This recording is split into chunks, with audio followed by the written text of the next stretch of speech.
Blog Talk Radio.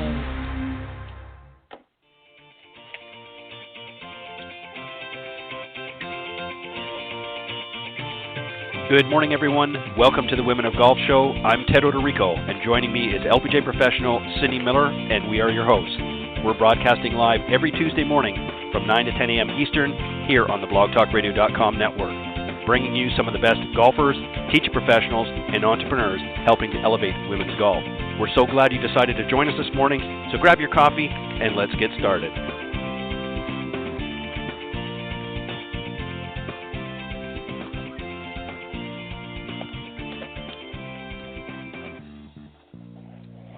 All right. Thank you again, everybody, for joining Cindy and I this morning here on the Women of Golf. Good morning, Cindy. Good morning, Ted. How are you doing this morning? I'm doing very well. How are you? I'm doing fantastic. Just as we were talking. It's Masters Week. I know. Masters Week, and we're going to also talk just briefly a little bit about this past week at Augusta National. I mean, wow, what an event! Of course, I'm talking about the Augusta National's women's amateur event that took place and finished up on Saturday, and we're going to actually ask both of our guests their thoughts on that event, because obviously it's very historical. Great turnout with the crowds. And then, of course, we're rolling into the regular Masters tournament this week. So a lot of excitement going on in Georgia this month. And we're going to talk a little bit about that. But I see that our first guest is ready this morning. So I'm going to tell you a little bit about, and as I was mentioning to you, Cindy, off air, this young lady, Leona Maguire, of course, was the winner of this past week's Symetra Tour's Windsor Golf Classic. And I'm just going to tell you a little bit, because she's got so many accolades. We'd be here the whole hour just rambling them all off. So I'm going to tell you a little bit about her and then hit some of the highlights, and then we'll bring her on. Leona, of course, is 24. She's from Ireland and has had one of the most storied collegiate careers in NCAA history while she was at Duke University. She owns the all-time record for most weeks, 135 at number one in the Women's World Amateur Golf Ranking, with 87 rounds of even or under par and 32 rounds in the 60s are the most in NCAA history, while her 70.97 stroke average is the lowest in NCAA history as well. She was all ACC selection, three-time ACC Player of the Year, two-time WGCA and Annika National Player of the Year, and two-time runner-up at the NCAA Division I Women's Golf Championship in 2015 and 17. And she became only the second player to win the ACC Championship individual title three times, joining fellow Duke alumna Amanda Blumenhurst. And she made 2017 the Ladies British Open Amateur winner and Global Golf Post Female Amateur of the Year, made professional debut in the 2018 ShopRite LPGA Classic, finishing with a tie at 15, and her Symetra Tour debut at the 2018 Forsyth Classic, where she tied third. And, of course, this past week, as I mentioned, at the Windsor Golf Classic, she hoisted up the trophy as the winner. So let's welcome, Cindy, our very special guest this morning, Leona Maguire. Good morning. Good morning. How are you? Good. Where are you right now? You sound a little tired. I'm in Phoenix right now, so a little bit of an early start for me, but happy to talk with you guys. Well, thank you for coming on. Well, thanks for having me.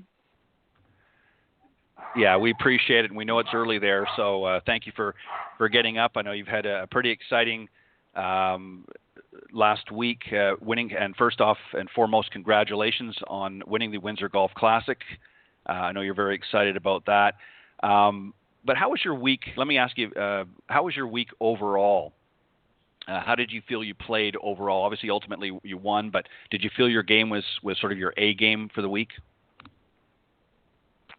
Yeah, I think my game has been trending quite nicely over the past few weeks. Obviously, in Florida, I finished fifth, and then the week before last, then in Beaumont, I had a chance to win down there and didn't quite get it done. And I felt like my game was in really good shape. As soon as I got to the golf course, it reminded me a little of Notre Dame's course and quite a lot like home. So being from Ireland, I'm obviously used to kind of wet conditions and rain, and obviously the weather wasn't ideal last week, and I kind of felt right at home. And I got some nice birdies to drop on that final day, and it was nice to capitalize on those to get it done. Yeah, and what a great awesome. a great win. And just and Cindy, just something else too. I didn't, like I said, she's got so many accolades here. We'd be for the whole hour reading them all off. But something else very notable, of course, she competed in the 2016 Summer Olympic Games, where you tied for 21st as low amateur, and you also played in the 2017. You won, as I mentioned, the 2017 Ladies British Open Amateur. So you've got some really great background, if you will, coming into your golfing career. I want to ask you one more question, then, Cindy, I'm going to throw it over to you just about this past week when you were playing. You hear this often with a lot of players, whether a course kind of fit their eye or didn't fit their eye. Do you feel that in this particular case, this course really played to your strong game? Yeah, definitely. I think as soon as I got there and played my first practice round on Tuesday, I liked the way it was set up. It reminded me of a lot of home, so that's always nice when it sort of seems familiar, even though you've never been there before. And like I said, we got quite a bit of rain, so the golf course softened up, and iron play was key, and that's something that's always been a strong part of my game. And I was hitting my irons really well all week, and was able to give myself a lot of chances, which is nice. Yeah. Were there some tough holes for you, though? Were there a few holes that really kind of gave you a little bit of trouble throughout the week?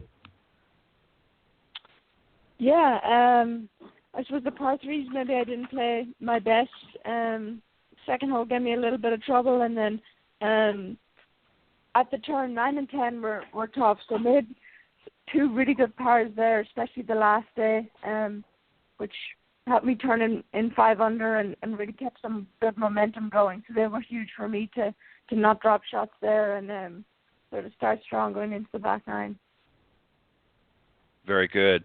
You definitely got to do that. Cindy, go ahead. A couple questions. Do you have any status on the LPGA Tour this season? I do not, no, but I have my European Tour card, so I'll be back and forth a little bit between Symetra and the LET. So right now I'll we have 2 weeks off, and I go back home to play in Morocco and Dubai before coming back out here again. Holy cow! So how long? Yeah, free trips coming up. How long have you played golf? When did you start? I started when I was about 11.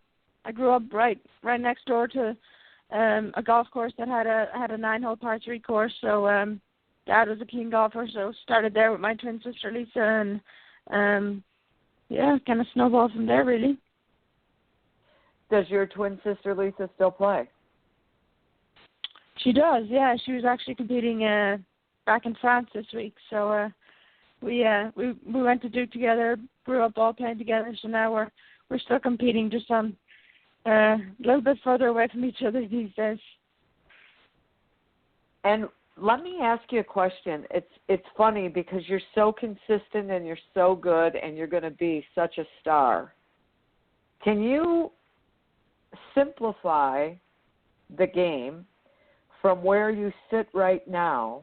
And if you were talking to someone who was 14 or 15 and wanted to play golf in college, what would you tell them to work on? I think a big part for me is my wedges. I know in college I spent so much time practicing my wedges. It helped me not only with my short game but also with my long game. Anytime if I had something to fix in my swing, I'd always practice my wedges first. And if you've got wedges, you've that confidence as well to know if you miss screens, you're going to get it up and down. Par 5s, you're going to take advantage of. So for me, short game, obviously putting's massively important too. But wedges are a big thing for me. And how many wedges do you carry? 3. Which ones? Mm-hmm. I've got a pitching wedge of 52 and a 60, but I'm actually going to visit Ping in Phoenix today, so I think I might be adding another one today after I see Scott there, but yeah, we'll see. Very cool. And some great advice for some of the up-and-comers wanting to get into the game, especially that want to start off playing collegiately. Leona, I want to ask you something that I was reading about you here in some of the notes that we received in preparation for today. You indicated last year you felt like you were rushing.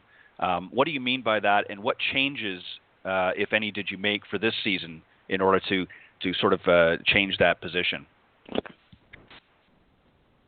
Yeah, I suppose I graduated in Duke in May, and then still had regionals and nationals to finish up, and then pretty much turned pro straight away. Played in the ShopRite, got off to a great start there, and then turned to the Symetra Tour. And I suppose starting the Symetra season just after halfway, most of the tour pretty much had a decent head start on me, and I was obviously trying to finish in the top 10, trying to get my card, and I probably didn't take as many breaks as I should have, and kind of just got a little wore out as the season went on, and just didn't give myself the best chance to play my best golf. So it's nice this year to be starting from scratch, starting from zero with everybody else, and get to plan out my schedule a little bit more.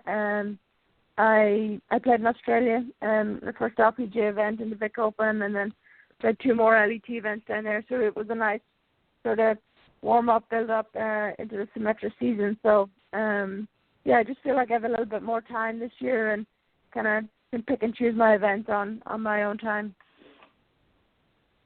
Yeah, and that's so true. Cindy, I think that for a lot of players, they get out there and they get, they want to get very, especially when they're in their first seasons, they want to, be very aggressive, get out there and really sort of stake their claim on tour. And a lot of times by the end of the season, they're just beat and overwhelmed with, just the week in, week out pressures of tournament life. And especially, Leona, someone like yourself that not only is playing here in the United States, but you're also playing back home with the LET in several events as well. So you've got, additional travel on top of that, which sometimes can be a little bit overwhelming. And obviously your win this past weekend catapults you up on the leaderboard, if you will, for the Volvic race for the card. So you're in good position. And I think with everything that we've been reading about you, I think you're going to stay up top, for quite some time, and hopefully you'll finish out the season there, number one. I want to ask you one other question, then Cindy, I want you to also jump in on this because I think this is a very important, topic to discuss here. As I'm sure you're aware, and I don't know if you had a chance, Leona, to catch any of this, but obviously at Augusta National this past weekend, I know you were playing, so you may not have got a chance to catch anything, maybe other than a few highlights, but the Augusta National Women's Amateur event was held there, and then on Sunday, of course, the final round was actually played on Augusta National grounds, if you will, leading up to the Masters tournament. What did you think about the event, if you did catch anything, and what do you hope to see happen as a result of this inaugural event? Yeah, we were playing, so I unfortunately didn't get to see much of it, but I caught a lot of the highlights. It was all over Twitter, it was all over Instagram, and I think it was just an incredible showcase for female golf and female athletics. I knew a lot of the girls that were playing. I played college golf with a lot of them.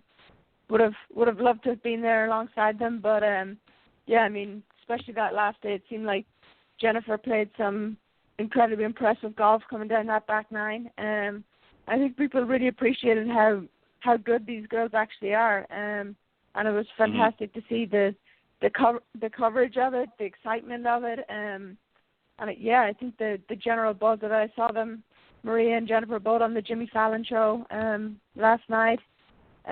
Right. Yeah, I think it was a fantastic start from Augusta, and hopefully it can lead to something bigger and better in the coming years. I've never been to Augusta. I'd love to someday get the opportunity to go there and hopefully compete there. Unfortunately just missed out by a year this time, but hopefully there'll be an opportunity in the future. Well, you were busy winning your own tournament the same weekend, so I wouldn't complain too much about that. That's nothing to sneeze at, as they say. You know, one of the interesting things, you know, Cindy, I didn't obviously see the whole tournament either. I was doing some other things, but I did catch many of the highlights. And of course, as Leona mentioned, you know, Jennifer Kupcho finished with a 10 under. What a great Masters, you know, lead up to the Masters, if you will, to have that event. What did you think about it? Did you get a chance to watch anything, Cindy, and what were your thoughts on it? I did not get to see any of it. I was giving golf lessons, but I'm thrilled that they've done this. I think it's awesome. I'm so impressed with the play of the girls or the women who played. It was amazing. I think the excitement is unreal, and I just think it's a really smart move on the Masters members and committee. Mm-hmm. I think it's absolutely awesome.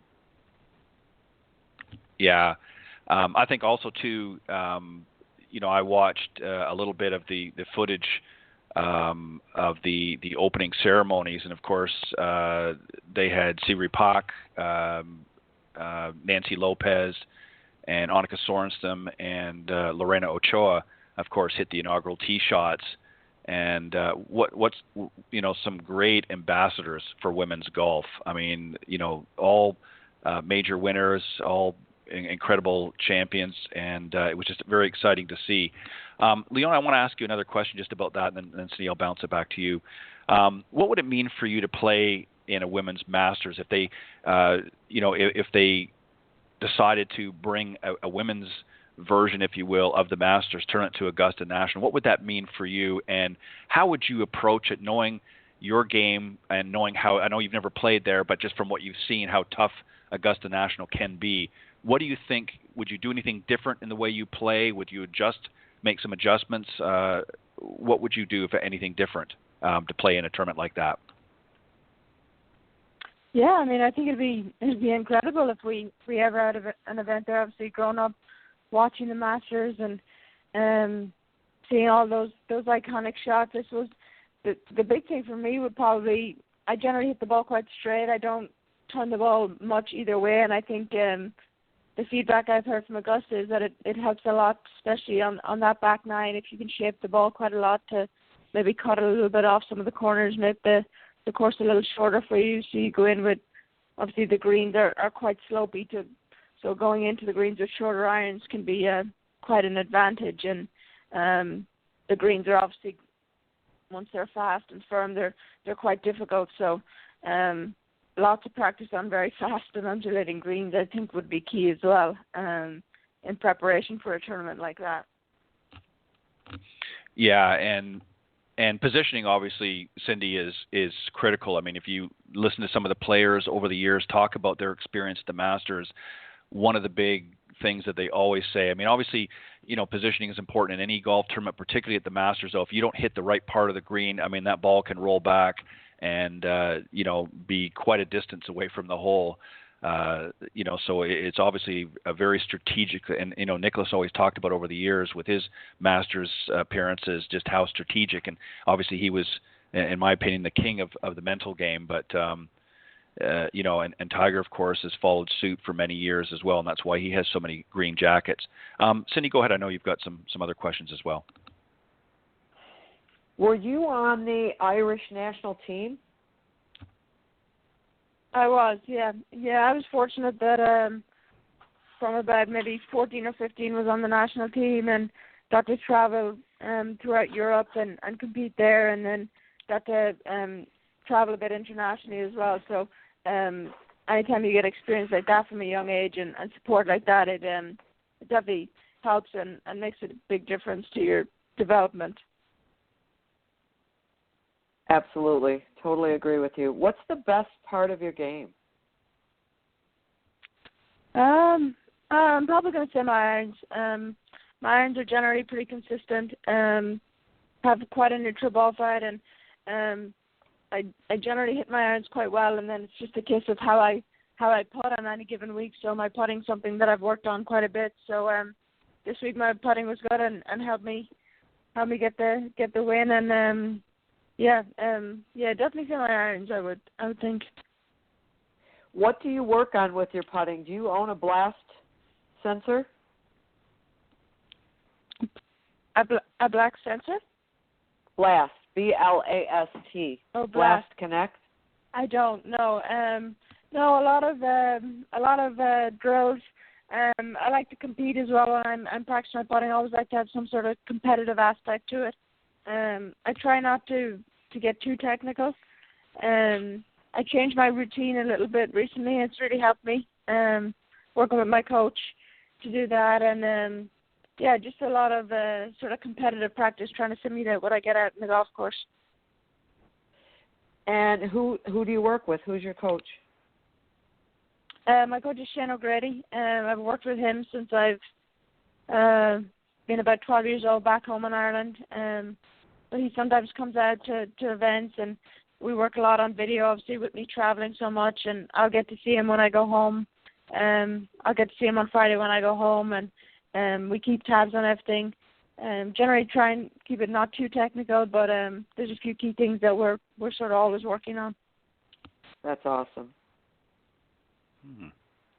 Very good. Let me just ask, as we wrap up here, Sinya, just have a couple of quick questions. What do you think is the hardest part of tour life for you, Leona? And what do you like to do if you have an off season? What do you like to do besides golf? What other hobbies or activities do you like? Yeah, so the biggest adjustment to me for tour life was probably all the travel, and the fact that the tournaments are back to back to back, and you can go on stretches. I mean, this is my 10th week on the road, being away from home, and I suppose in the amateur game you go and you play one or two events in a row, and then you get a couple of weeks off to practice and rest and work on your game. Whereas every week out here you're kind of just on to the next one, and you got to be ready to go again. So that's taken a little bit of time getting used to that. I had to rearrange how I planned out my week, and in terms of getting the best preparation I could get, and also rest at the same time, so that I was fresh come tournament time. And then, I mean, all the travel we get to do, I like to get to see some of the places we go to. I'm a big sports fan, so if I can go see a local baseball game or basketball game or whatever the big sport is in that place, I like to do that. And when I get to go home, I just like to spend time with family and friends. I'm quite an active person. I need to be doing something, so usually something outside or something like that. Very good. Yeah, you got to have some downtime and obviously spend some time with family and friends. Well, Leona, we want to thank you for joining us this morning. We know, again, you had to get up a little extra early to be with us, and we appreciate that very much. And obviously, congratulations again on your win this past week of the Windsor Golf Classic. I think you got a lot of great, just from looking at your resume here, you've got a lot of great future ahead, and we wish you all the best and keep it going. Thanks very much. Thanks for having me. Good luck, all right. honey. Thank you. Keep rolling.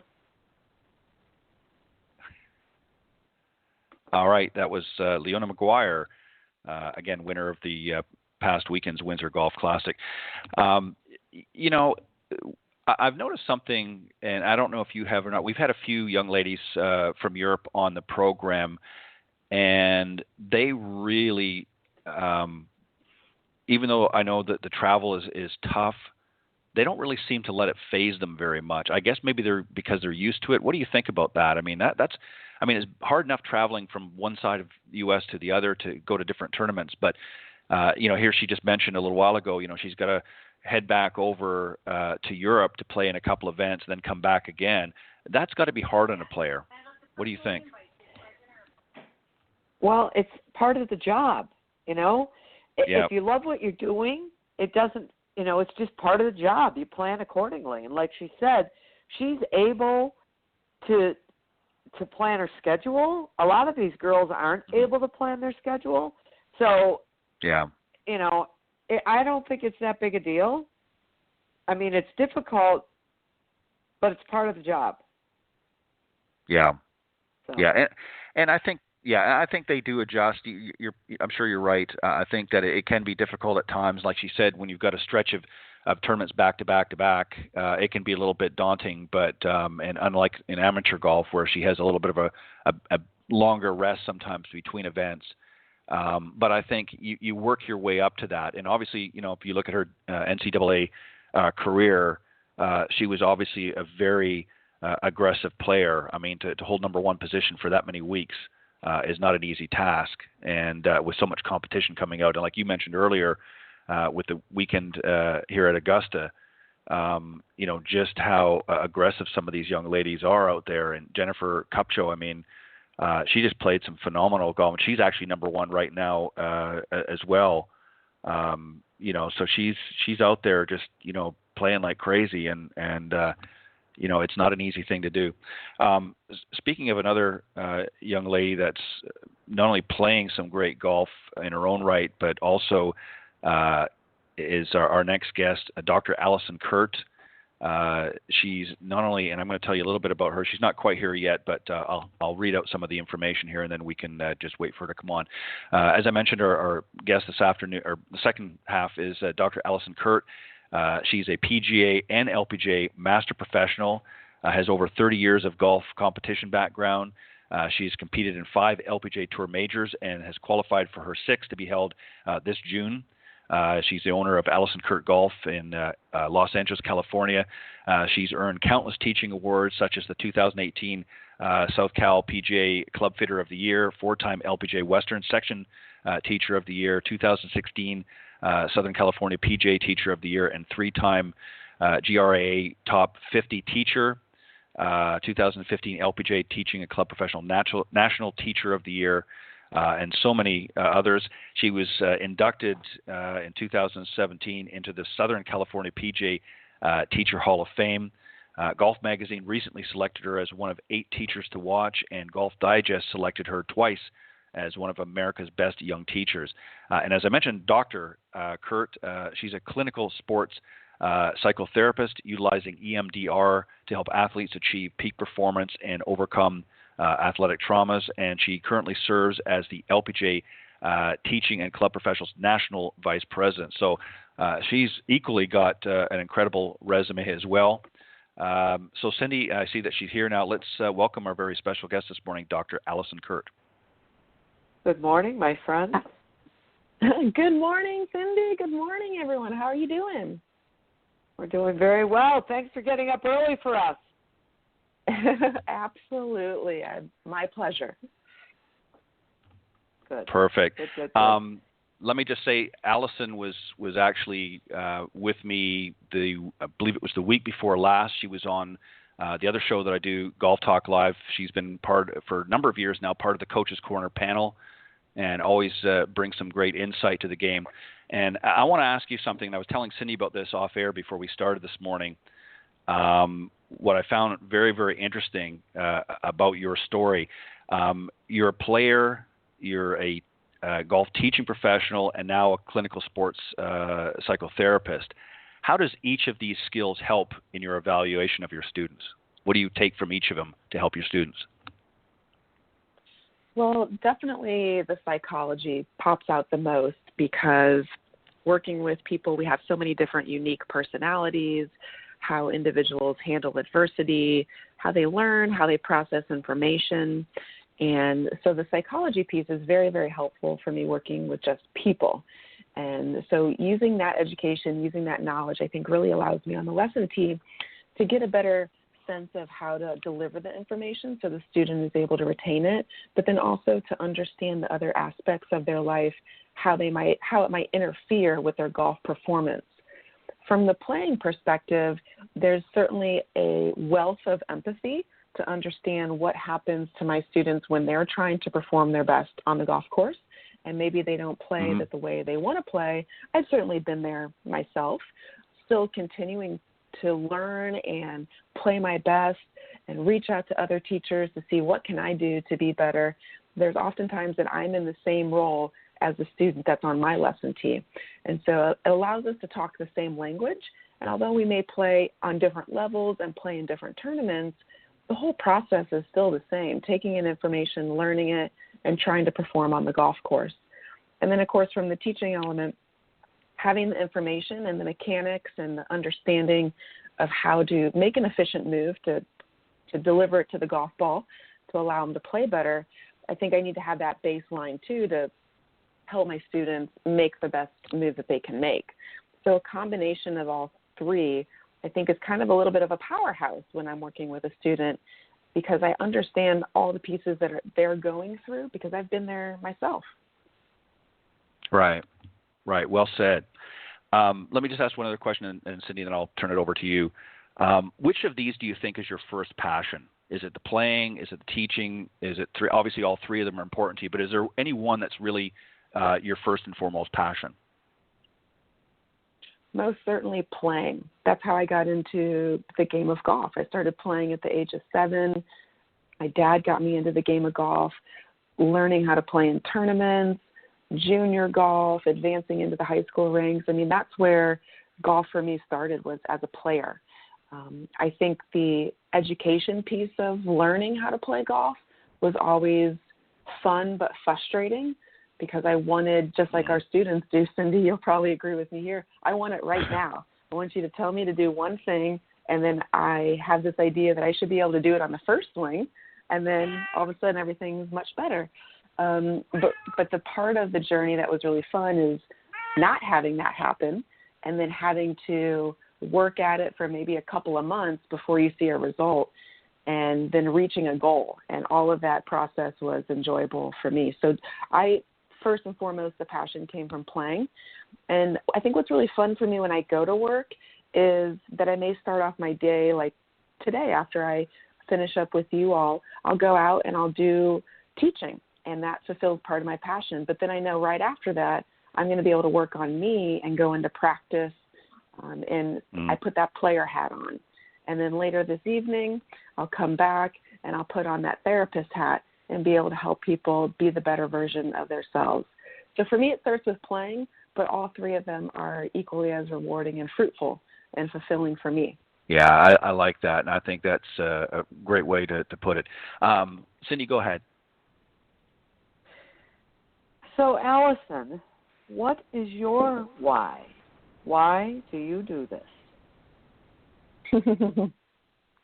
That's a great question, and wow, what a deep thought for so early in the morning on a Tuesday morning. But no, I think we know you can handle it, sweetie pie. You are the rock star.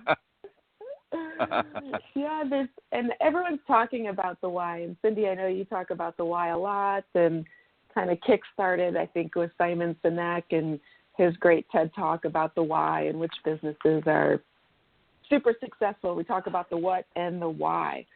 When I think about the why for me, I certainly can come up with 3 different answers depending on the role that I'm in. But I think the all-encompassing theme for the why is something inside of me has always been there about how to be better. And so whatever I do, I feel like there's always something that could have happened a little bit better to make the outcome a little bit different. And I'm not going to call it perfectionism, because I really don't believe in perfectionism, and I'm past that phase where I think a lot of high schoolers and college players are at, where everything has to be perfect. And it's not about being perfect, but it's about having a performance or doing something in life and then doing it a little bit better the next time you get an opportunity. And so my why is always seeking, because I know it's a never-ending sort of infinity, is always being better. And that's kind of my theme in psychotherapy as well, is finding the best version of yourself, because you're going to find a great version of yourself. And then you always know that there's probably one other thing that could be just a little bit more tweaked or a little bit more modified to make things even better. And so my journey and what I do, whether it's teaching, whether it's playing, or whether it's helping people through psychology, is to always be a little bit better. See, I knew you could handle it. It's a pretty deep question, but a lot of times you question yourself, why am I doing this? Why am I out here busting my butt for 8 hours? Or why am I even practicing if I feel like I'm not getting any better? And it always comes back to that answer. There's that potential to be just a little bit better. I hear you. And I'm on the same path as you. It's like, oh, my God, why don't you just take a chill pill? I can't, right? Right, the inward drive. So, all right, now I got to ask you another question. What's the stuff you use to dig deep? And what's it called? And how does it work? And who can you help? And it's got a big word, so explain. Uh-oh, maybe it's not the same word you're thinking of. No, the system that you use. Oh, for psychology. Yes. Yes. Okay, well, it has the acronym of EMDR, but the fancy word of it would be eye movement desensitization reprocessing. And so that whole fancy alphabet soup is really just a system, a psychological system for helping people overcome things that have happened in their past that may be holding them back. And we've all, at some level, whether it's golf or different areas of our life, have had small grade traumas or big grade traumas that still trigger us and interfere with our performance in life, interfere with our day-to-day coming and going of life. And so through psychology and through this process, it allows people to overcome and heal those old wounds that they have in their memory and in their system so that they're no longer held back. I think the Masters Week is such a interesting week because over the course of time, we have seen a lot of players go through adverse situations at Augusta. And most notably I can think of is Jordan Spieth. And so within the past couple of years, pretty big number by Jordan Spieth. And then the following year on the same hole after dumping a couple of balls in the water, another big number results. And so you can't think of it as just a coincidence like, oh, there's just a bad memory on this hole. But really, from a psychological standpoint, there was a traumatic situation that happened for Jordan. And in the next year, when he approached that hole, he was triggered. And it held him back from performing his best. And so he would have been an ideal candidate for some EMDR work to heal and overcome those particular experiences on the course so that the next time he arrives to that hole, it's no longer a trigger. Very cool. And Very how do interesting. people do this? Can you do it remotely, or do you have to be with you in person? Yeah, so there definitely is some constraints within that. You have to work with a licensed therapist, whether that's a psychologist or a psychotherapist, someone who is licensed in their state to practice psychology and also has been trained and certified in EMDR. It is not possible to do online through Skype. The process looks like moving one's eyes back and forth, sort of similar to the REM stage of sleep. The other modality would be having a little device in each hand that vibrates back and forth as a form of tapping. So there has to be an in-person component in order to work on these big traumas and these adverse situations. However, once someone goes through EMDR and can learn EMDR, then as an individual, they can go into a form called tapping. And the tapping that I'm talking about is not tapping where some people have done meridian tapping, like tapping on their face or some pressure points. This is completely different. This is what's called bilateral tapping. And it's a low-grade version to help relieve anxiety in the moment and create a positive template for success. So once an individual goes through EMDR, then they could use the derivative of tapping once they are taught in person, and they can do that by themselves. So I wish it was something that I could help people across the country with mobily, but it's an in-person modality. And how many sessions do you need to do this to get results? Yeah, good question. It's different for everybody. I've had, ironically, I've had a mini tour player who was only in town for a limited amount of time come in, and we did sort of an extended session. Sessions are usually between 50 and 90 minutes, just based on the therapeutic hour, if you will. But with her constraints, we only had the days that she was in town. So we did like an extended session, and she was able to process up to 2 traumas within one day. Now, I've had some other clients that have had some traumas really deeply embedded. One I can think of had a 40-year trauma, and something happened to her 40 years ago that was interfering with her golf game presently. And that was something that took about 5 or 6 sessions. So it was weekly, come in for 90 minutes, work through it as best as we can, and then not be able to finish and have to work for the next week. So it's different for everybody, but in the whole scheme of things, you can look at smaller grade traumas as really having a lot of impact between 3 and 6 sessions. There's some colleagues that I've worked with who have had some clients that have had a recent trauma, like something happened to them over the weekend that was pretty significant, and they were able to process it pretty quickly within one day. Oh, wow. So definitely a lot of potential. That's great. And how would someone find you to do that? Well, they can certainly go to the directory for all EMDR trained therapists. The organization, the governing organization, is called EMDRIA, EMDRIA. And if they go to emdria.org, you can see all the certified and trained therapists in your area. You just type in your state and your zip code, and it'll locate someone close to you. But there's oftentimes people know that I do EMDR for golfers and golfers' trauma, and so they'll come out to California, or they'll have a trip planned to California, and they'll come spend some time with me because they know that I'm pretty much the only one who's doing this in the field of golf. Great to know. And how do they find you?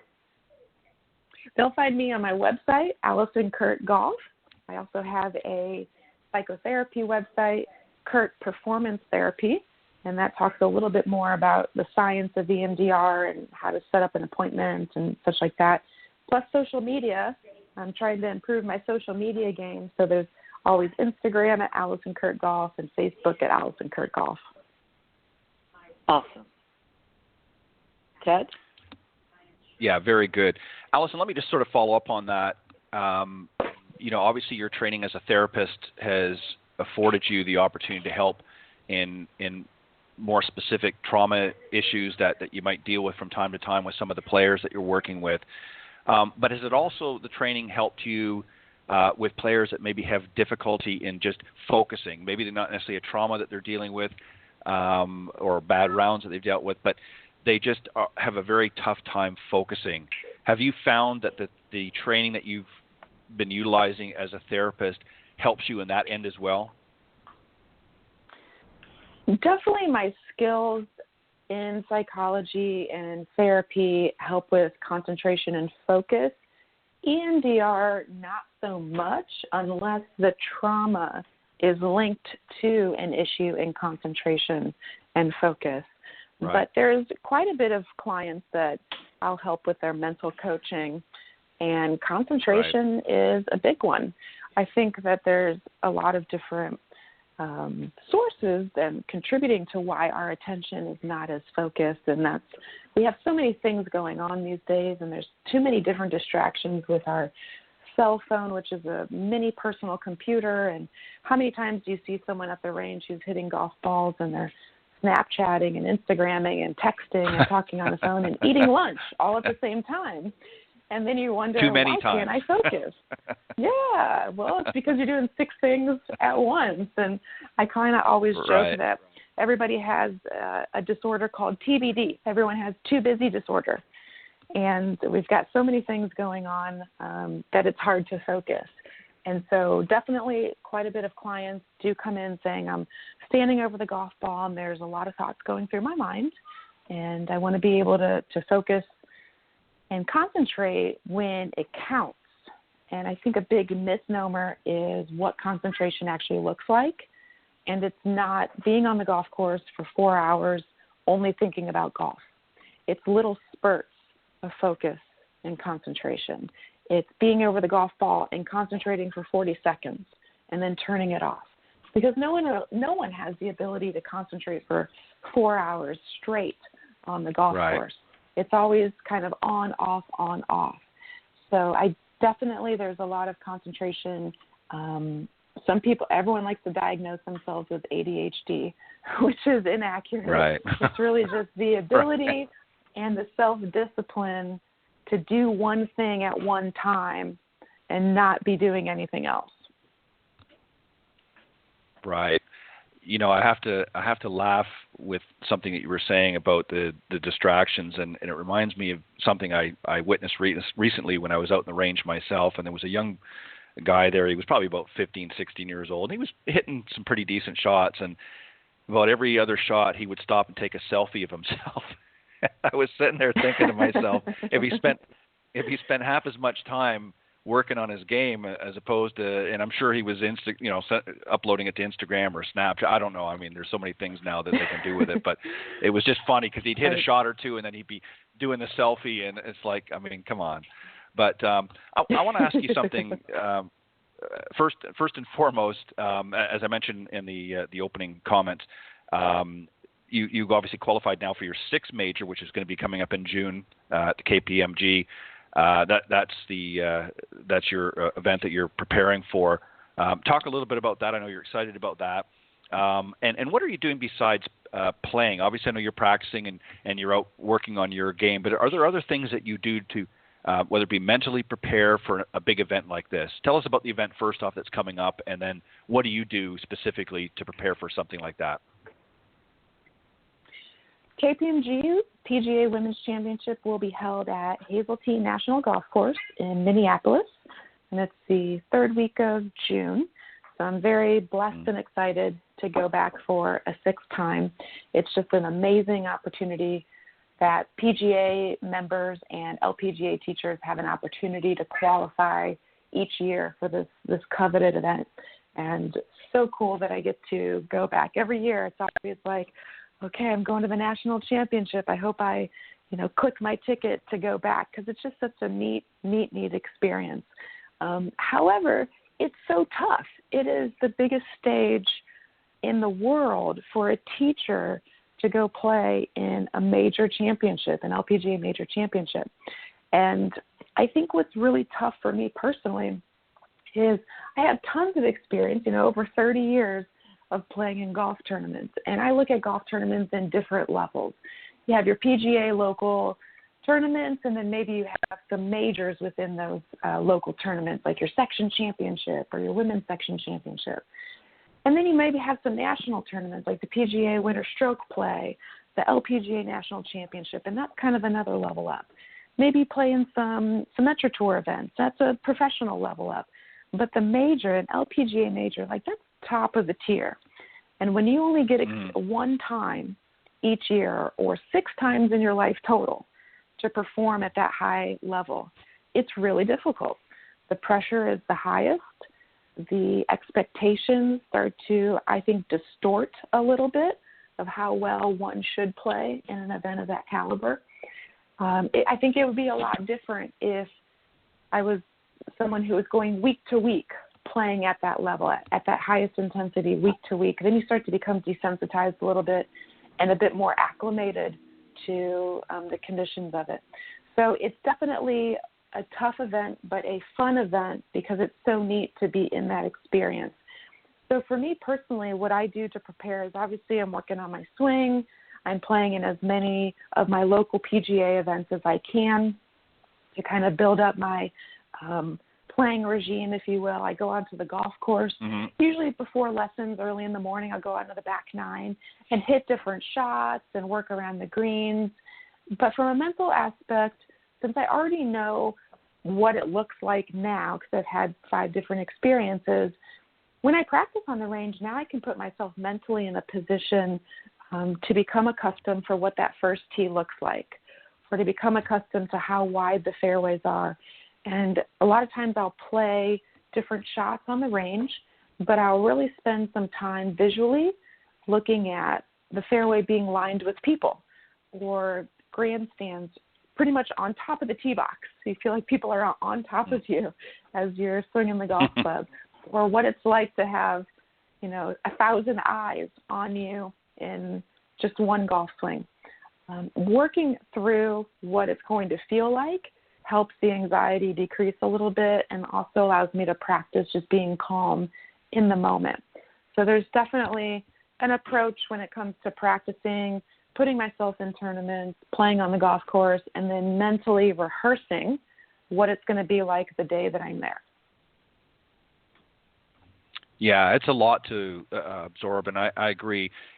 As you said, if you're playing week in, week out, you kind of become desensitized to that feeling a little bit, and it helps you through the process. But as you said, when you're only sort of jumping in to that caliber of a tournament once a year, that's a pretty big step for anybody, no matter how seasoned you are as a player, and it takes a lot of preparation.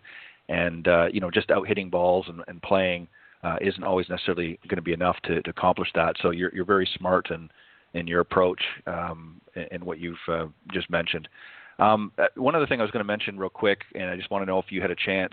We mentioned to the young lady that was on before you, Leona Maguire, who was on the Symetra Tour and won this past week, whether or not she caught any of the highlights or caught any of the women's amateur at Augusta National this past weekend. Did you catch any of it, and what were your thoughts?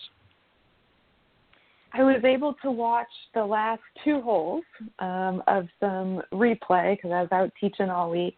And the last 2 holes that I watched were absolutely a joy to witness. And I think the thing that really shined in my eyes was the camaraderie and the sportsmanship. And this was as much about competing and playing your best and being in this hallowed sacred ground as it was about the fact that a women's tournament was being showcased there.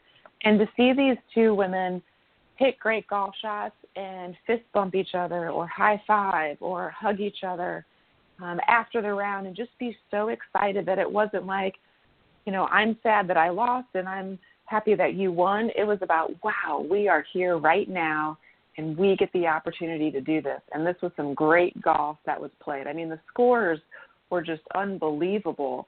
And there was quite a few participants from Southern California who grew up in the junior program from the SCPGA and the SCGA. And it was really fun to see those players perform and play great golf, see their scores come up. But the last 2 holes that I was able to witness on TV, just the sportsmanship was fantastic. And it just reminds me of when the critics are always jumping online and talking about stuff. When you see Moria Jutanagarn or Arya Jutanagarn clapping for their opponent because they made a great shot, or someone chipped it in and you see 2 LPGA players high five. Like, that's awesome. That's really great to see. And that spirit of the game, I think, is what really was showcased to me while watching. Yeah, I agree. Like you and Cindy, I didn't get a chance to obviously watch everything, but I caught some highlights throughout the tournament and then obviously many of the replays. And Cindy, something that really stood out to me and I think is going to resonate literally globally, not just here in the United States. There was one particular replay that I was watching, and in addition to some of the footage of the player, they would pan out to the audience. And there was one particular one that caught my eye, and there was a young girl, and I'm only guessing, but she looked like she would maybe be about 6 or 7 years old. And it was like she was just starstruck. The look on her face would launch 1,000 ships. I mean, she just had a look on her face. What do you think, Cindy, and then obviously, Alison, I want you to comment as well. What do you think this is going to do for a lot of young girls that see these a little bit older girls out there on a big stage like Augusta National? What do you think that message is going to send to them, and how are they going to feel about that?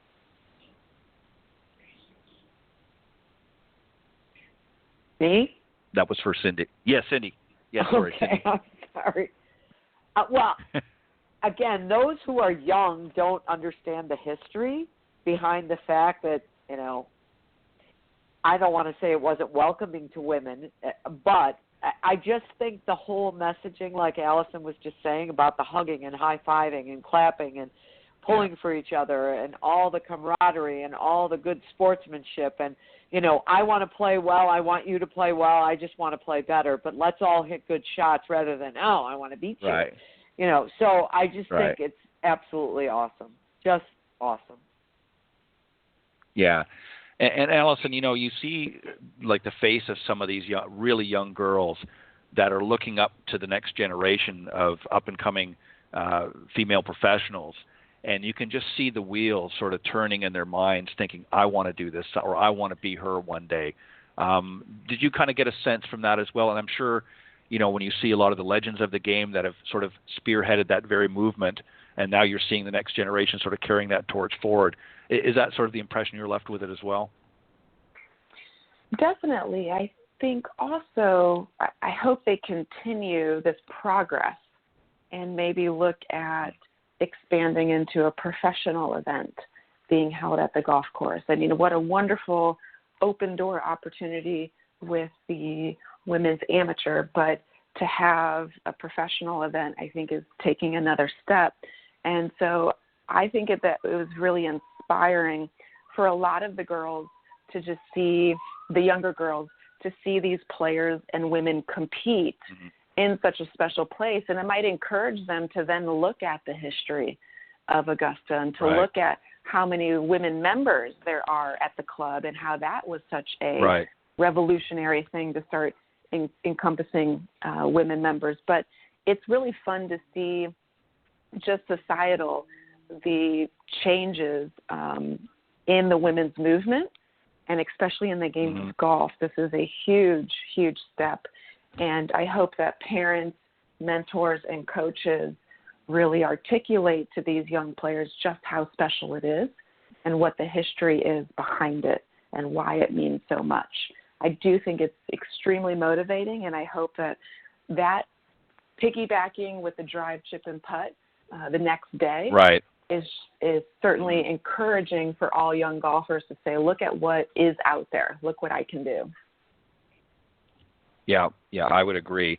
I would be very surprised. In fact, I would be shocked if in the next few years we don't see a professional women's event at Augusta National. I would be very surprised because, you know, this Augusta National on its own with the Masters, of course, which we're coming into right now, has been such a huge international event. And I think that eyes are always, you know, drawn Masters Week. But I think with this other event preceding it like that, I think was a very smart move to have it the week before. To kind of get everybody sort of pumped up for the Masters, but at the same time, I think it opened a lot of eyes globally with, of course, the media's help and seeing sort of the next generation, but also the fact that women can come out there and not only compete, but can compete with class and dignity. And I think that, you know, I just think it speaks volumes, and I'm very, very excited for women's golf right now. Alison, we want to thank you for joining Cindy and I this morning here on the Women of Golf Show. It's been a pleasure. I wish we could keep you a little bit longer, but we got to wrap up. But thank you, and I look forward to you joining me next time. I know it's going to be a little while, but back on Coach's Corner. I love having you on the panel. Thank you so much for having me, Ted and Cindy. It was a pleasure. Always enjoy talking with you both. Thanks for asking the hard questions and making me think and getting my brain woken up. And it's always special to have some golf conversation with you. So thanks for the time. Thank you, Perfect. dear. Good luck to you. Thank you. I'll see you soon, Cindy. Okay, bye-bye. All right, bye-bye. All right, that was our special guest, Dr. Alison Curdt, out in California. Thanks for getting up bright and early and being with Cindy and I this morning. And yes, I concur with Cindy. Good luck with everything, but particularly this summer and the KPMG event. I know she's going to do very, very well. She's just such a you know, I've had the pleasure of speaking with her, Cindy, a number of times over the last several years. And she's just not only a very smart and intelligent young woman, but just very driven, very determined, and just really very passionate. And I've sort of watched her over the years as she's preparing for this next phase, getting her doctorate as a psychotherapist. And I know it's a long, journey, if you will, but I know it's going to pay off big for her as time goes on. But any final closing thoughts? No, it's just, two very, very talented and special people. So I'm grateful we had such great guests this morning. Thanks, Ted. Yeah, both Leona and sounds good. And next week, I think we got a young lady, if I'm not mistaken, that's down at your boot camp, correct? Well, she's going to be home, but I'm going to be at the boot camp this week, and I've got a student that's going to be on our show, which is great. Perfect. Well, we look forward to that, and also hosting another winner. I believe there's another tournament this week from the Smetra Tour, but otherwise it's going to be a great show. Thanks, everybody, for joining us. And on behalf of Cindy Miller, I'm Ted Odorico, and we appreciate you joining us this morning on the Women of Golf. God bless everyone, and we'll see you next week. Thanks, Cindy. Bye-bye.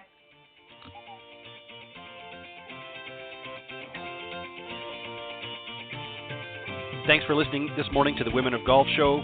Tune in live each week by visiting blogtalkradio.com/Women of Golf or on any of these social media platforms: iTunes, Stitcher, TuneIn, CastBox, TalkStream Live, and of course Spotify. If you can't join us live, check out our on-demand section for previously aired broadcasts. To get updates for future shows and upcoming guests, you can follow us on Facebook at Women of Golf. You can also follow me on Twitter at Ted and Buck CEO and Cindy at Cindy Miller Golf. Please remember to join us next week on the Women of Golf Show. See you next time. This has been a production of the iGolf Sports Network.